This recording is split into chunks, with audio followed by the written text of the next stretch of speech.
What's up, y'all? Kyle Hamilton here. I want to give a quick shout out to Lucas, Connor, and Ryan in the Week 0 podcast. Jackson rolling out, 3rd and 7 after the penalty, and it's a completion to Kuma. He's still running. Kuma breaks free against a tired defense as the Hokies deliver the dagger here in Tallahassee. Empty look for Richardson. Oh, that is danger! Oh my! Keidron Smith cuts inside, and he's gonna pick six it in the swamp. Cat scratch fever Smith. DJ is picked off, intercepted again by Benjamin Morrison. Here goes Morrison down the sideline. Can he go? Yes, he can. Touchdown, pick six, Benjamin Morrison. Nix drops back underneath. Touchdown, Ducks. Wow. Chase Taylor.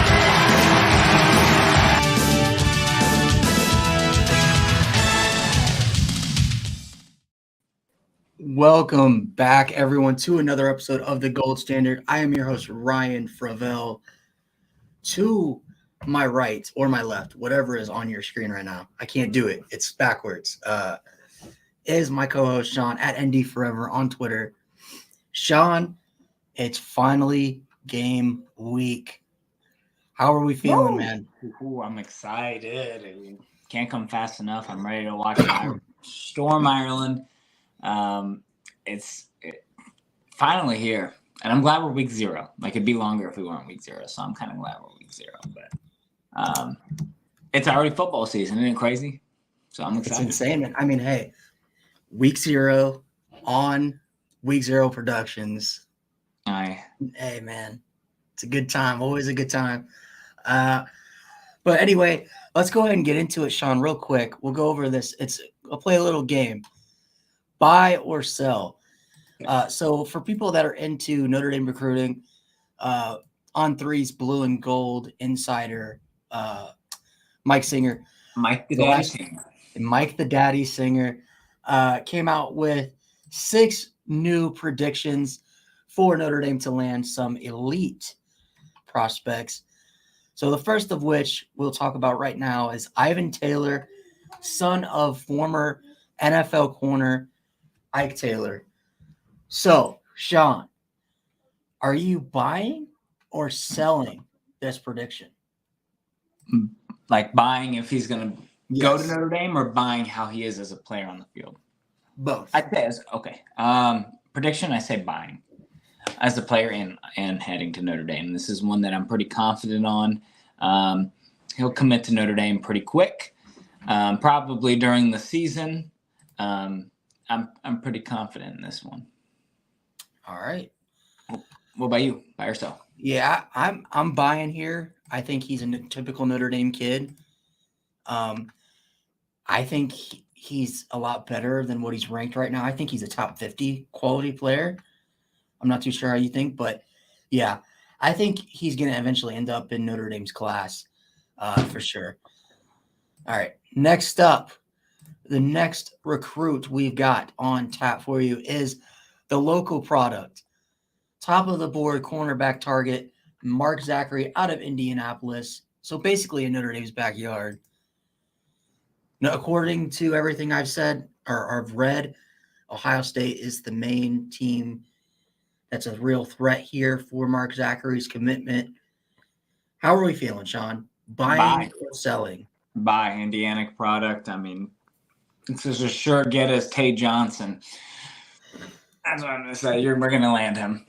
He's going to be a great defensive back added to – both will be great defensive backs added to our class. It doesn't scare you a little bit seeing Ohio State as the team that's – Not when he's from Indianapolis, Indiana. You know, seeing all these Indiana teams in his top 4, and then you got Ohio State, yes, but when there's like 3 Indiana teams, I mean, come on, he wants to stay home, right? Yeah. I like this pickup a lot. I'm buying it too. Although in recent history, outside of Tay Johnson, Ohio State has been killing Notre Dame in terms of in-state recruiting in the state of Indiana. So we'll see how that plays out. But, yeah, I'm kind of with you here. I think the sense is that he stays home. and plays for Notre Dame. Next up, we got on tap for you is Owen Strebig, another elite prospect in the class of 2025. Top of the board offensive line target. It seems like anytime we hear this kid's name, it's always something to do with Notre Dame. Are you buying or selling, Sean? I'm selling. I want to buy, but this reminds me of the Billy Scrouth recruitment. How I feel like this is going to be like, oh, Notre Dame leads, oh, Wisconsin leads, oh, Notre Dame leads, and how was Notre Dame at the last second for Billy? Him being from Wisconsin, very similar situation. It's hard to beat out Wisconsin in Wisconsin for some of these linemen. We can't do it every time, so I'm going to sell this one. But okay. I do think we could land him, obviously. But I mean, right now I'm going to say sell. I'm going to buy just because as of right now, Notre Dame is he's visited the most out of any school. Anytime he talks about Notre Dame, it's glowingly. So I think he's going to end up being in the Irish's class. I know, like you said, it's hard for Wisconsin, to take kids away from Wisconsin in Wisconsin. But hey, we still got Billy Scrouth, didn't we? We did. Yeah, it works out sometimes. Surprised he didn't win the starting guard job, to be honest. Yeah. We'll talk about that in a little bit. Next up, we got another prediction for 4-star safety according to Rivals, is unranked on 3 and the other platforms. 4-star safety Ethan Long out of Brunswick School in what is it? Yeah. Is that Chris Long's kid? No. It's okay. No. But everything I've read on him, buy. With how low of a star he is, he's got pretty good offers, right? Mm-hmm. Boston College, Ohio State, all of them good offers. So I'm going to say buy on this one. He's going to be developmental as a player, so maybe not buy as a player yet, but I think he could rise up the rankings, and right now I'll say buy in his commitment. What I find kind of odd about this commitment, and we see this every year, I feel like, from this new coaching staff at Notre Dame, is we see guys like this who are very underranked, who Notre Dame loves. From all accounts, Ethan Long is the second safety on the board for Notre Dame, behind Ivan Taylor. And they could land both. Which I think is insane. But I think the coaching staff knows something that maybe we don't. I've read that he's a very rangy, long, athletic, lengthy safety, kind of that Kyle Hamilton type. So we'll see. But yeah, I'm buying too. I'm buying this as well. And I like Ethan Long a lot personally. Next up, another offensive lineman, Matty Augustine out of Brunswick School in Greenwich, Connecticut. Buying or selling, Sean? Another Connecticut kid, back to back. I'm going to buy this one. Offensive lineman, Midwest-ish. He's a kid that cares about academics, as you can see Connecticut and Vanderbilt on there. Notre Dame's top notch right there. I don't see Notre Dame losing this battle. Yeah, I don't either. I think if Notre Dame wants Matty, which in all accounts seems they do, I'm buying it as well because I think he's an Irish lock at this point. I think he's one of those kids where it's not if it's going to be Notre Dame, it's when he commits to Notre Dame. Yeah. But yeah, so yeah, I'm definitely buying that as well. And then finally, our last prediction in the last 48 hours, a guy we talked about a couple shows ago, 4-star running back out of Bryant, Arkansas, Daniel Anderson. Are you buying or selling that this guy will be Notre Dame's second and final running back in the class of 2025? I'm going to end up my wife just said that Connecticut's East Coast, not Midwest, so I feel stupid. I'm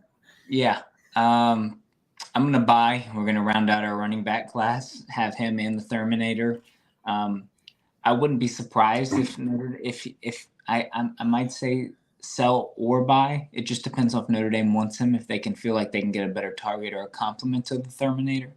So I think that he wants to be at Notre Dame is when Notre Dame is going to take him in the class.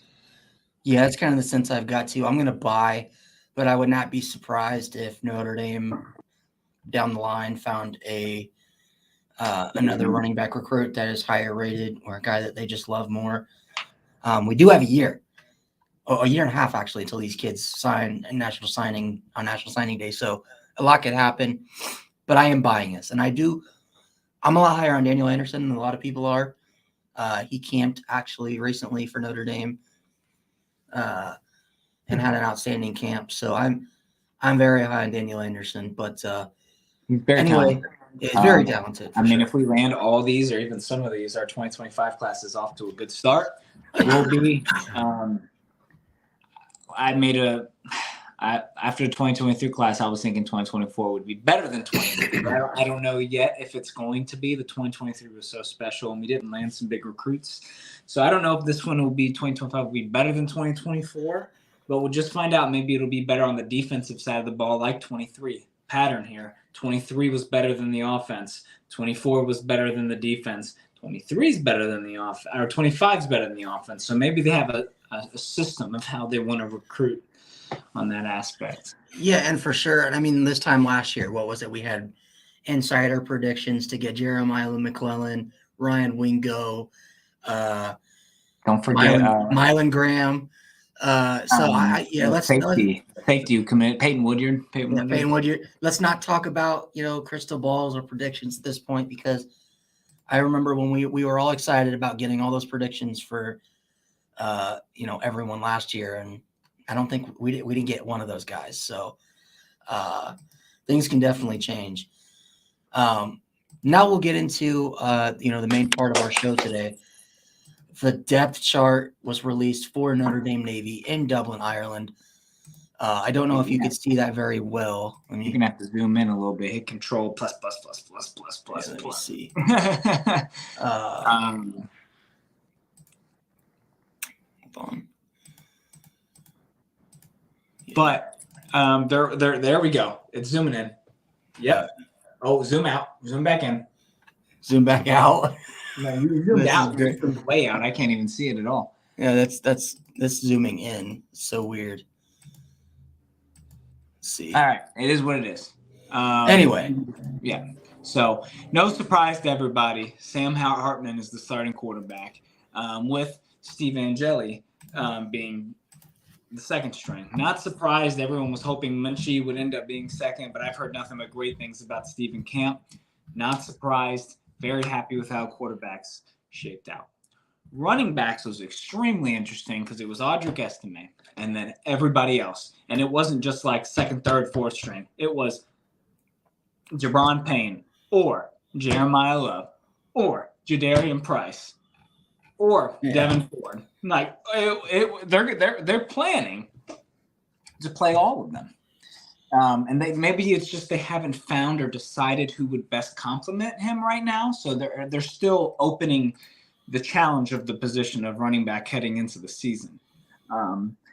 Maybe we just need to see more of Love, Price.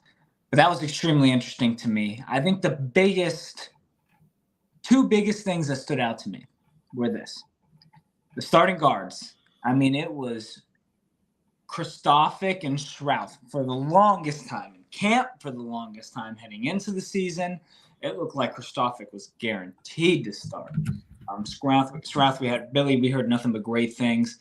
And then all of a sudden, starting at guard is Rocco Spooner. I love Rocco. He's super talented. Not surprised he's starting.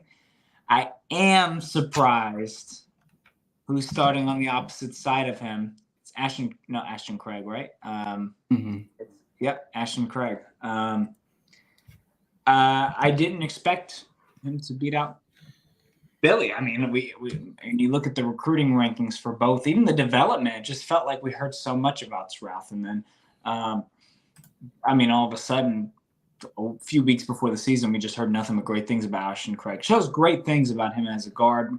It's up for grabs. If he won the job, right? Yeah. So I'm excited to see how he plays. I wouldn't be surprised if they start alternating the linemen a bit, but that surprised me. And the amount of freshmen, right? Usually it's like, a lot of seniors, heavy hitters starting like always, like it is this year, and the backups are like the sophomore, juniors. These freshmen beat a lot of people out. Matt Salerno's not seen on that depth chart. There's a lot of linebackers, defensive ends, defensive linemen, or especially the linebacker, Osbury, Drake. I mean, they're just. I mean, the freshmen are going to get a lot of playing time this year. Christian Gray, right? So it's exciting to see like that they're going to bring in a lot of freshmen this year to get good playing time, developing them for next year when all these seniors leave. Yeah, one thing I also thought was kind of odd about the depth chart was, we talked about Billy Stroud. Another guy that I thought was kind of odd to see was, a guy like Pat Coogan, who wasn't as highly touted coming out of high school as Billy Stroud was. Oh, my God. I've been saying Ashton Craig. I said Ashton Craig. I meant Pat Coogan. I couldn't read the No, you're good. Pat Coogan, I'm just like, I don't know. I feel like the right play to go would go start Billy Stroud just because he has a higher ceiling and he's more talented. I'm just going to say this. Who would have thought Joe Alt would be the best offensive lineman on Notre Dame right now? Nobody. That's true. Nobody. Over Fisher, over Rocco, nobody. So, maybe he could be the next Jarrett Patterson interior. Maybe he can be the next Zach Martin. I don't know. But it did surprise me a bit because it did feel like Billy had the higher ceiling, had the biggest hype surrounding camp, that he looked amazing and was looking like he was going to start.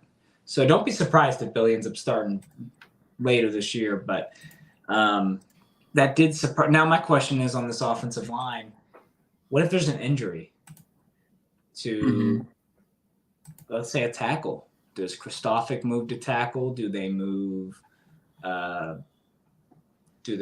move someone interior outside? Do they start with a freshman like Charles? What do you think? That's a tough question. I honestly, I don't know. What do you think?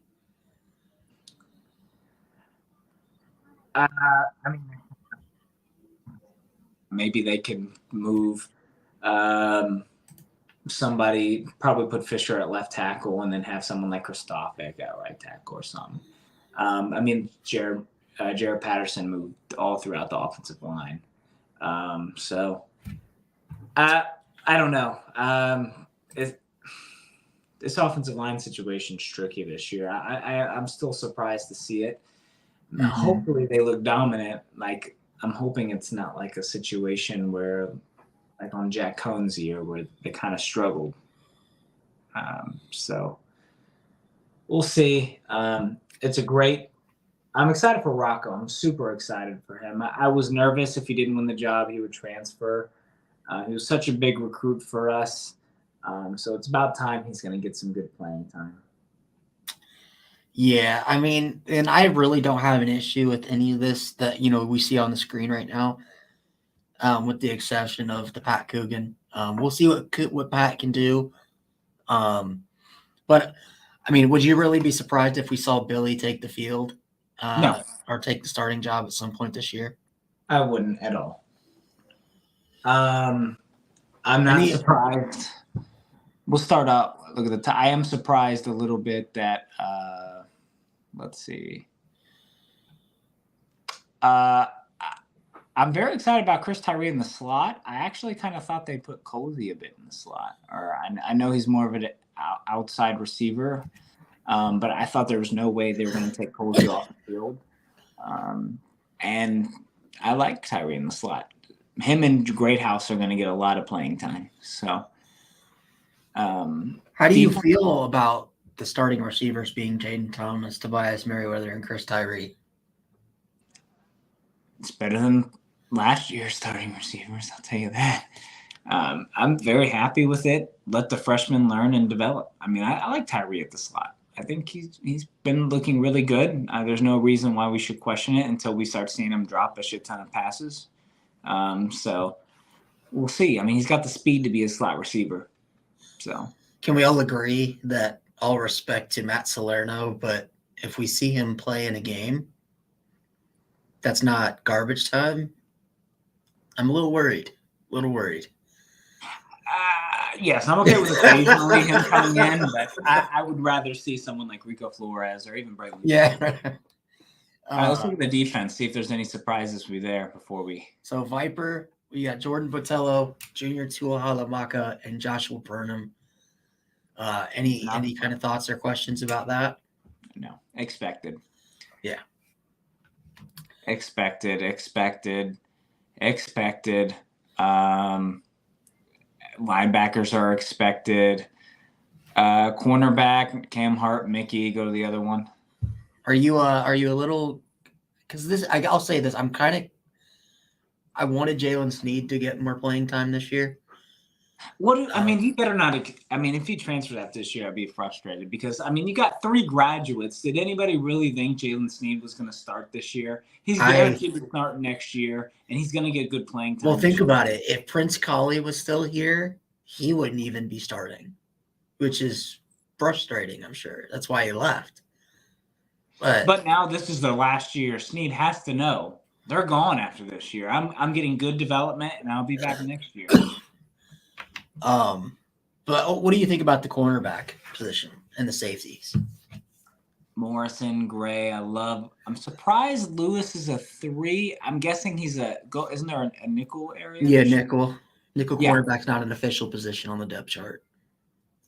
Okay, good. I see that right there. Harper and Lewis will hold down. Yeah, I mean, it's what I expected. Harper, Lewis as nickel, Morrison and Hart as the outside with Mickey and Christian Gray coming in. DJ Brown as the left safety. The other safety is Xavier Watts, right? Yeah. Yep. And then Ramon Henderson. I love that. I'm surprised. I'm not surprised. Nothing on the defense surprises me, to be honest. It's as expected. We expected Watts to start with Henderson coming in. We expected Brown to start being a graduate with Carter subbing in as depth, learning the system for next year. Thomas Harper being nickel. We all expected that. I really want to see Antonio Carter. He's been so exciting throughout fall camp. We'll see him play, but I know it's more of a developmental year before next year, and he'll play some subbing in. But DJ Brown, he's improved a lot. He deserves it. Yeah, I just think Antonio Carter's a stud, man. I mean, I think whenever he gets the starting job. I did see that. Why Watts looked like he's the best safety in fall camp. There's still an or listed. Yeah, that is surprising. It should seem like Watts is. Now, question, if Watts stayed at receiver, would he start? I don't think so. I don't think so either. I'm glad that he stayed. I mean, safety, it seems like. From what we've seen, he had, 4 dropped interceptions last year? And, that's why you play corner or safety. Real quick, I wanted to ask you, because I thought this was kind of interesting. If at quarterback 3, obviously we got Jaden Mickey and Christian Gray. I've seen this as a big argument on Notre Dame Twitter. Who do you start? Or not start, but who would you put in after Benjamin Morrison and Cam Hart? Do you put in Mickey or do you put Gray? Jaden Mickey, there should be no argument whatsoever. Mickey's been in the system. He was good as a freshman last year. He shined at moments and he struggled at moments, but he's definitely the third cornerback. No doubt the third cornerback. There should be no argument. I mean, Christian Gray is going to be great and he'll have good playing time next year too. And he looks great, but he's going to be developed this year. I mean, Mickey looks good. Like, why is there even question right now? I mean, for whatever reason, on Notre Dame Twitter, there is massive Jaden Mickey hate.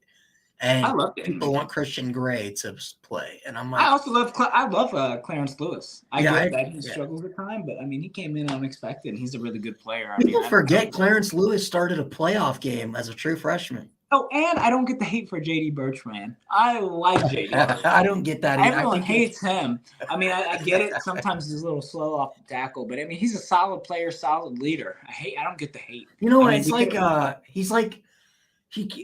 people hated Drew Tranquill.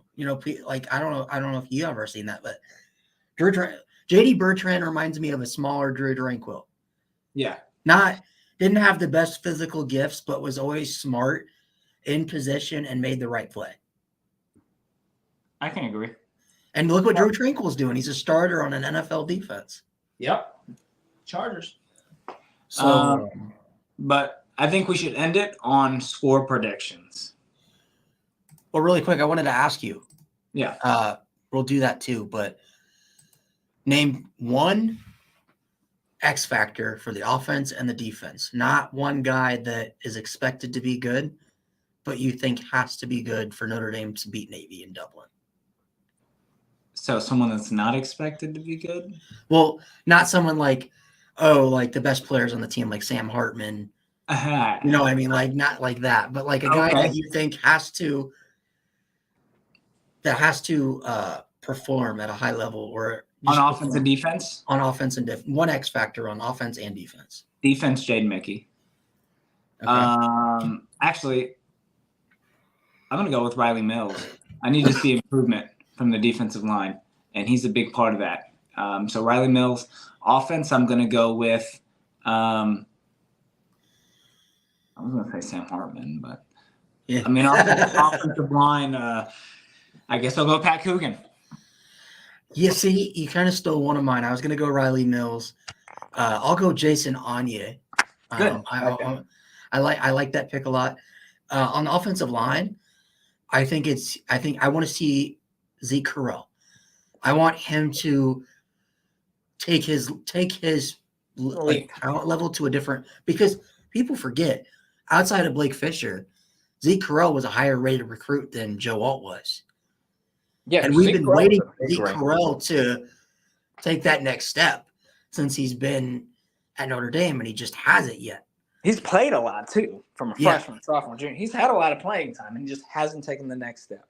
So I want to see it, because in this game against Navy, if we were to talk about keys to the game, what is the biggest key when you're playing a team like Navy? You cannot let them control the game flow. Yeah. You have to dominate the line of scrimmage, and Notre Dame should, because it's a undersized offensive line and D line for Navy. And you cannot allow Notre Dame, like my keys for the game when I was doing my article, stay away from third and shorts and 3 and outs. You cannot have those on defense or offense. You have to stay on schedule and keep Navy off schedule. So I think that, offense and defensive line is key in this game. But overall, Sean, what is your score prediction for Notre Dame versus Navy? Notre Dame 45, Navy 17. You're a little generous there for giving Navy 17 points. I'm on the 56-10. Yeah.